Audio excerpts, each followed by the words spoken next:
everyone, my name is Ritika Bose. I am your host and we will be discussing about cervical cancer. Cervical cancer is the second most prevalent cancer among women in India. January is observed as Cervical Cancer Awareness Month. This year the theme is Learn, Prevent, Screen. We will seek expert advice from Dr. Pakhee Aggarwal and we would like to know more about cervical cancer from you. Right. Thank you, Ritika, for having me. Now, cervical cancer, as she already pointed out, is the second most common cancer which is plaguing Indian women today. When we say cancer, it basically means an abnormal growth of the cells, which is different from how cells normally divide and multiply. And when this cancer affects the neck of the womb, or the cervix as we call it in medical terms, we term it cervical cancer. Now, that's what cervical cancer is. It's an abnormal growth of cells in the cervix, which normally should not be doing what they're doing. What are the symptoms of cervical cancer? Right. So now cervical cancer is one of those cancers which has a very long pre-cancer stage as well. When it's frank cancer, the symptoms are slightly different from when cancer is developing silently inside the cervix. And it's important that we are vigilant about these symptoms because these are the ones which are going to lead to early detection, which is going to drastically change outcomes. So some of the symptoms of early or pre-cancer are you could have bleeding after intercourse, you could have unscheduled bleeding between your cycles, you could have a chronic vaginal discharge that does not go away and does not respond to common medicines. And of course, you could have other symptoms which happen with advanced cancer, which are pain in the abdomen, difficulty in passing urine, difficulty in passing motion, or feeling generally unwell and losing weight. Doctor, what causes cervical cancer? Excellent question. So now we know from our knowledge of medicine that cancer of the cervix is very largely linked to infection by a virus which we call as the human papilloma virus. And almost 90% of the cancers can be attributed to this virus. But other than that, there are certain other risk factors to develop cancer, which are having a poor genital hygiene, having multiple sexual partners, not practicing safe intercourse, being immunocompromised for any reason, and not undergoing timely treatment of precancerous lesions. How can one prevent cervical cancer? Now, prevention is the key when it comes to any cancer, and cervical cancer is not far behind. We know that prevention can be broken down into simple steps. We call them as primary prevention, as secondary prevention, and as tertiary prevention. Primary prevention simply means that you are acting before the risk factors have taken a hold in your body. Now, the risk factors for cervical cancer, like I said, one of the common ones is HPV infection. So when we talk of primary prevention, we are talking about preventing HPV infection, which is possible now with the occurrence of a vaccine, which is called the HPV vaccine, which has been around for the last more than 15 years, of course, has made its way to India as well. So that comes under primary prevention, HPV vaccination.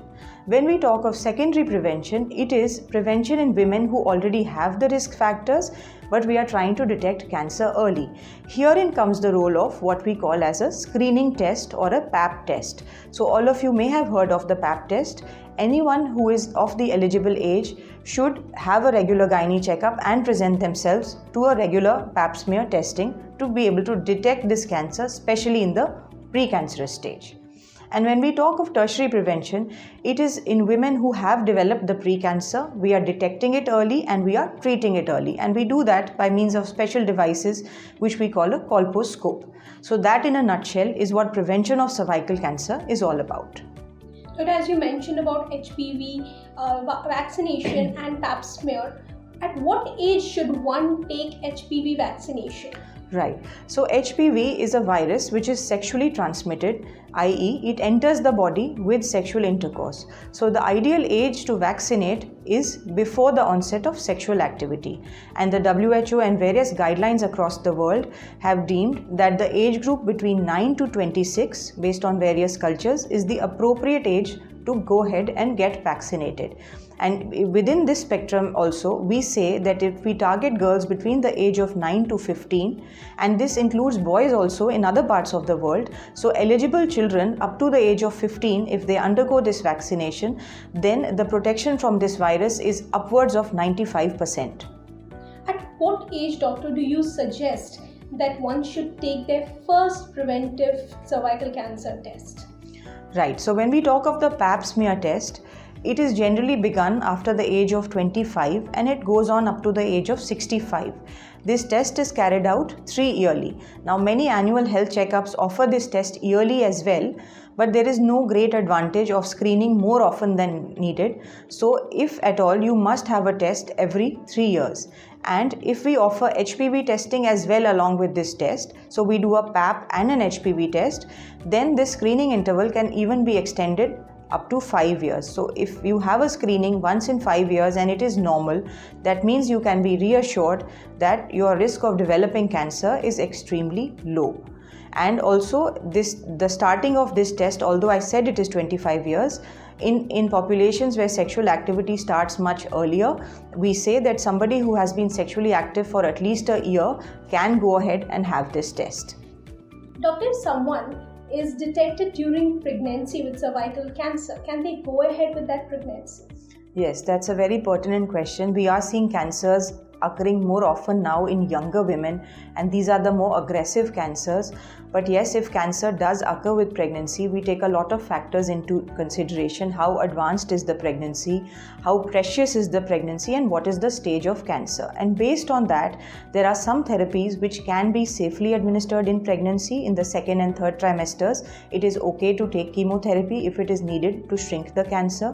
And if surgery is needed and we know that the pregnancy is sufficiently advanced, then surgery can be planned along with delivery as well. So this is an area where we do a kind of a multidisciplinary approach to the treatment, discussion with radiation oncologist, medical oncologist, the primary care physician, the gynecological oncologist, to decide what would be the optimum time to optimize the patient's health as well as her pregnancy.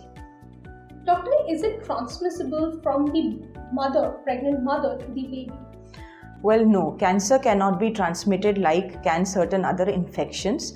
So it is not a cancer that if a mother had it, the baby is going to get it by means of in utero transmission.